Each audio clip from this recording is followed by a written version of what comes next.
नमस्ते और S2 coaching classes में आप सभी का बहुत बहुत स्वागत है। आज के हमारे इस खास विश्लेषण में हम प्राचीन भारतीय इतिहास के एक बेहद शानदार और विशाल साम्राज्य की वास्तुकला और उसके निर्माण की पूरी कहानी को डिकोड करने वाले हैं। जी हाँ, हम बात कर रहे हैं मौर्य साम्राज्य की। सोचिए, एक ऐसा क्षेत्रीय राज्य जो अपनी अद्भुत प्रशासनिक क्षमता और कमाल की रणनीति के दम पर पूरे भारतीय उपमहाद्वीप के एक बेजोड़ महाशक्ति बन गया। तो चलिए इस सफर की शुरुआत करते हैं। अब आगे बढ़ने से पहले मैं आपसे एक सवाल पूछती हूँ। आप एक ऐसा साम्राज्य कैसे बनाते हैं जो आपकी अपनी सेनाओं से भी ज्यादा समय तक टिका रहे? सोचने वाली बात है ना? देखिए, आज हम सिर्फ तलवारों, युद्ध या सैन्य विस्तार की बात नहीं करने वाले हैं। आज हम बात करेंगे उस बेहतरीन शासन प्रणाली, उस सॉलिड राजनीतिक सिद्धांत और उस स्थायी विरासत की जिसने मौर्य साम्राज्य को केवल एक राज्य नहीं बल्कि इतिहास में एक अमर विचार बना दिया। आज की हमारी इस चर्चा का जो पूरा रोड मैप है वो कुछ इस तरह रहेगा। हम इन 6 प्रमुख बिंदुओं पर गौर करेंगे: प्राचीन सुपर हाईवे, मौर्यों का उदय, राज्य की संरचना, अशोक का बदलाव, धम्म की नीति और आखिर में मौर्य कला और उसकी विरासत। तो चलिए बिना किसी देरी के अपने पहले खंड की तरफ बढ़ते हैं, प्राचीन सुपर हाईवे, जो असल में इस विशाल साम्राज्य की आर्थिक और सांस्कृतिक नींव थे। देखिए, जब हम उत्तरापथ और दक्षिणापथ की बात करते हैं तो ये सिर्फ मिट्टी या पत्थरों से बनी कोई आम सड़कें नहीं थीं। बिल्कुल नहीं, ये प्राचीन भारत की आर्थिक और सामाजिक नसें थीं। उत्तरापथ उत्तर के मैदानों से लेकर सीधा मध्य एशिया तक फैला था और दक्षिणापथ उत्तर भारत को सुदूर दक्षिण से जोड़ता था। और कमाल की बात यह है कि इन्हीं रास्तों से होकर सिर्फ व्यापारिक सामान और सेनाएं ही नहीं गुजरी, बल्कि बौद्ध धर्म और जैन धर्म जैसी महान दार्शनिक विचारधाराएं भी बहुत दूर दूर तक फैलीं।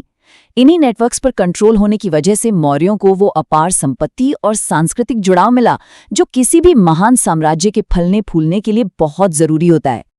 अब आते हैं हमारे दूसरे खंड पर, मौर्यों का उदय, या कह लीजिए नींव का निर्माण। जरा इस टाइमलाइन पर गौर कीजिए, ये सब कितनी तेजी से हुआ। 321 ईसा पूर्व में चंद्रगुप्त ने मगध पर विजय प्राप्त की। मगध, जिसके पास पहले से ही उपजाऊ जमीन, नदी के बेहतरीन रास्ते और लोहे की खदानें मौजूद थीं। इसके तुरंत बाद 305 ईसा पूर्व में सेल्यूकस निकेटर के साथ एक बहुत ही ऐतिहासिक संधि हुई। फिर 298 ईसा पूर्व में चंद्रगुप्त के बेटे बिंदुसार ने साम्राज्य का दक्षिण की ओर विस्तार किया। और आखिरकार 269 ईसा पूर्व में महान सम्राट अशोक सत्ता में आए। ये कालक्रम साफ दिखाता है कि कैसे एक के बाद एक 3 महान शासकों ने बिना रुके इस साम्राज्य की सीमाओं को कितनी रफ्तार से बढ़ाया। लेकिन यहाँ एक बात समझना बहुत जरूरी है, साम्राज्य बनाने के लिए सिर्फ सेना की ताकत ही सब कुछ नहीं होती। चंद्रगुप्त की इस कूटनीति को ही ले लीजिए। 305 ईसा पूर्व में सिकंदर के पूर्व सेनापति सेल्यूकस निकेटर के साथ उन्होंने जो संधि की वो एक मास्टर स्ट्रोक था। बिना लगातार युद्ध लड़े ही उन्होंने अपनी उत्तर पश्चिमी सीमाएं सुरक्षित कर ली। उन्हें अफगानिस्तान और बलूचिस्तान का पूरा रणनीतिक क्षेत्र मिल गया और बदले में उन्होंने क्या दिया? 500 युद्धक हाथी, साथ ही एक वैवाहिक गठबंधन भी स्थापित किया। ये साफ तौर पर साबित करता है कि एक कुशल कूटनीति सीमाओं को सुरक्षित करने का सबसे स्मार्ट और शानदार तरीका है। चलिए अब थोड़े एनालिटिकल गियर में आते हैं। खंड 3, राज्य की संरचना और कौटिल्य का मशहूर सप्तांग सिद्धांत। कौटिल्य का नजरिया बड़ा ही दिलचस्प था।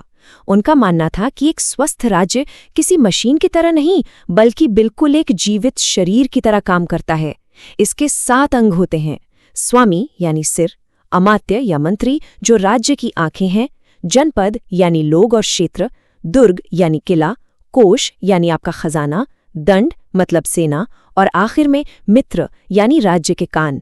अब जैसे हमारे शरीर में होता है, अगर इनमें से एक भी अंग कमजोर पड़ा या उनका तालमेल बिगड़ा तो पूरा का पूरा राज्य बीमार या कमजोर हो सकता है।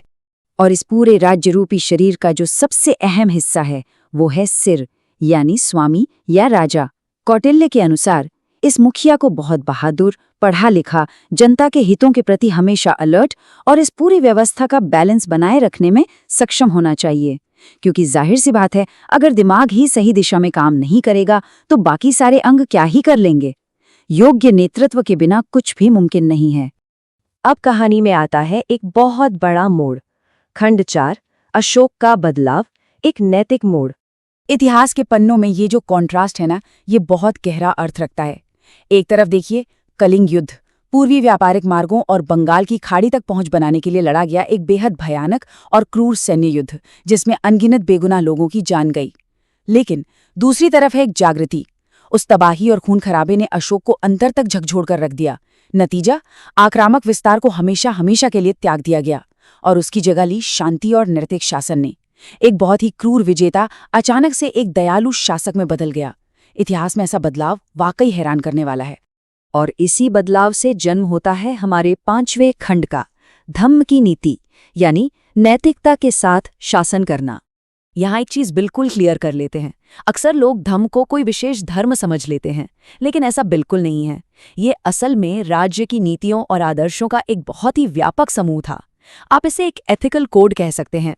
इसका मेन फोकस था जनता का कल्याण, एक नैतिक जीवन और सामाजिक सद्भाव। अशोक ने एक ऐसा कमाल का और इनोवेटिव ढांचा तैयार किया जो अलग अलग लोगों को आपस में जोड़ता था, और सबसे बड़ी बात, इसे इतने बड़े साम्राज्य में बहुत ही प्रभावशाली ढंग से लागू भी किया गया। किसी ने बहुत सही कहा है, महान अशोक के धम्म को समझने का सबसे अच्छा तरीका उनके शिलालेखों को पढ़ना है। देखिए, अशोक के ये शिलालेख केवल पत्थरों पर उकेरे गए कुछ शब्द नहीं हैं। ये भारतीय राजनीति के सबसे पुराने, सबसे विस्तृत और प्रामाणिक लिखित रिकॉर्ड हैं। ये वो जरिया थे जिनसे एक राजा सीधे अपनी जनता से बात कर रहा था, उन्हें बता रहा था कि नैतिकता क्या है और एक कल्याणकारी राज्य का असली मतलब क्या होता है। अब बढ़ते हैं अपने आखिरी खंड की तरफ, खंड 6, कला और विरासत, जो आज भी पत्थरों में अमर है। मौर्य कला मुख्य रूप से कई रूपों में देखी जा सकती है और हर एक का अपना एक खास मकसद था। स्तंभ या पिलर्स को ही देख लीजिए। एक ही पॉलिश किए गए पत्थर से बने ये विशाल स्तंभ सीधे तौर पर शाही सत्ता के प्रतीक थे। फिर आते हैं स्तूप, जैसे कि सांची का मशहूर स्तूप। ये आध्यात्मिक महत्व रखते थे और बुद्ध के अवशेषों को सुरक्षित करने के लिए बनाए गए थे। इसके अलावा चट्टानों को काटकर बनाई गई गुफाएं थीं, जो भिक्षुओं के एकांतवास के लिए थीं। और फिर मूर्तियां, जिनमें जानवरों और इंसानों की इतनी बारीक नक्काशी थी कि वो अपने आप में अद्भुत कलात्मक अभिव्यक्ति का उदाहरण थीं। ये सब सिर्फ सजावट नहीं थी, हर एक कलाकृति राज्य के संदेशों को आम लोगों तक पहुंचाने का एक शक्तिशाली माध्यम थी। और अगर आप सोच रहे हैं कि आज के समय में इस मौर्य कला का क्या असर है, तो जरा इसे देखिए। लायन कैपिटल, यानी सिंह चतुर्मुख स्तंभ शीर्ष, प्राचीन काल में जो शक्ति और धम्म का प्रतीक था, आज वही हमारे आधुनिक भारत का शान से खड़ा राष्ट्रीय प्रतीक है।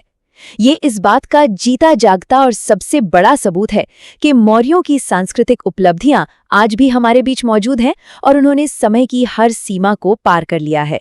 तो दोस्तों, इस पूरे विश्लेषण के बाद मैं आपको एक बहुत ही विचारोत्तेजक सवाल के साथ छोड़ना चाहता हूँ।